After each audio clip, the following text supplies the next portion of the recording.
Hello বন্ধুরা, কেমন আছেন সবাই? আশা করি ভালো আছেন। আমি আবার একটি নতুন গল্প নিয়ে হাজির হলাম আপনাদের সামনে। 3 বৃদ্ধের রোমান্টিক গল্প। তার আগে ইন্ট্রো দেখি।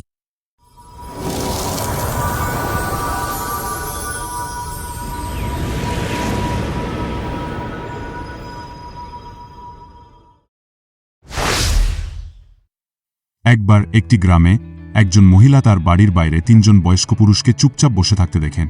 খানিকক্ষণ তারা চুপ করে রইল। মহিলাটি তাদের কাছে এসে বলল, আমি লক্ষ্য করেছি যে আপনি এখানে বেশ কিছুদিন ধরে বসে আছেন। আপনাদের নিশ্চয়ই খিদে পেয়েছে। দয়া করে ভিতরে আসুন এবং আমাকে কিছু খাওয়ার অনুমতি দিন। লোকেরা জিজ্ঞাসা করল, বাড়িতে কি কেউ আছে? মহিলাটি উত্তর দিল, না। লোকেরা উত্তর দিল, তাহলে আমরা ভিতরে আসতে পারব না। তারপর মহিলাটি ঘরে ঢুকল। পরে সেই সন্ধ্যায় যখন তার স্বামী ফিরে আসেন, তখন তিনি বৃদ্ধ পুরুষদের সাথে সাক্ষাৎ এবং যা ঘটেছিল তা বর্ণনা করে। তার স্বামী তাকে পুরুষদের খাবারের জন্য আমন্ত্রণ জানানোর পরামর্শ দেন। সেই মুহূর্তে একজন বয়স্ক ব্যক্তি একটি ব্যাখ্যা দিয়েছিলেন। তার এক বন্ধুর দিকে ইঙ্গিত করে তিনি বলেছিলেন, তার নাম সম্পদ। তিনি যদি আপনার সাথে থাকেন তবে আপনার বাড়ির সর্বদা ধনসম্পদে পূর্ণ থাকবে। তারপর তিনি আরেকজন প্রবীণের দিকে ইঙ্গিত করে বলেছিলেন, এটাই সাফল্য। যদি সে আপনার সঙ্গে যোগ দেয় তাহলে আপনার যে কোনো প্রচেষ্টা অবশ্যই সফল হবে। তিনি নিজেকে ভালোবাসা হিসাবে পরিচয় দিয়ে বলেছিলেন, আমি যদি আপনার সাথে যাই আপনার বাড়ি চিরকাল স্নেহের সাথে পূর্ণ থাকবে। তারপর তিনি আরও বলেন, এখন আপনার ভিতরে গিয়ে আপনার স্বামীর সঙ্গে আলোচনা করা উচিত, যাকে আপনি আমাদের মধ্যে আপনার বাড়িতে আমন্ত্রণ জানাতে চান। মহিলাটি ভিতরে প্রবেশ করে বৃদ্ধের কথাগুলো তার স্বামীকে জানায়। এই কথা শুনে তার স্বামী তার আনন্দ প্রকাশ করে বলেন, আসুন আমরা সম্পদকে আমন্ত্রণ জানাই।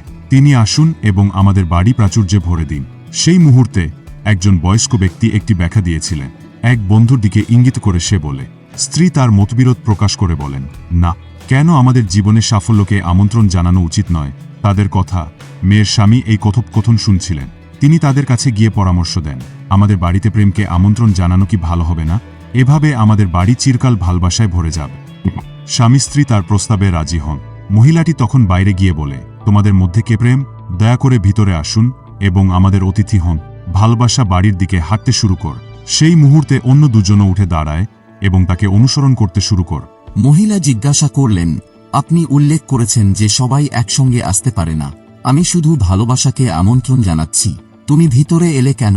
প্রবীণরা উত্তর দিলেন, আপনি যদি সম্পদ বা সাফল্যকে আমন্ত্রণ জানাতেন তবে অন্য দুজন বাইরে থাকত। কিন্তু যেহেতু তুমি লাভকে আমন্ত্রণ জানিয়েছ, সে যেখানেই যাবে আমরাও তার সঙ্গে যাব। তো বন্ধুরা, কেমন লাগলো এই গল্পটি কমেন্টে জানান। ভালো লাগলে লাইক করুন, খারাপ মনে হলে ডিসলাইক করুন এবং সাবস্ক্রাইব করুন। তাহলে আজ এই পর্যন্ত। ধন্যবাদ বন্ধুরা।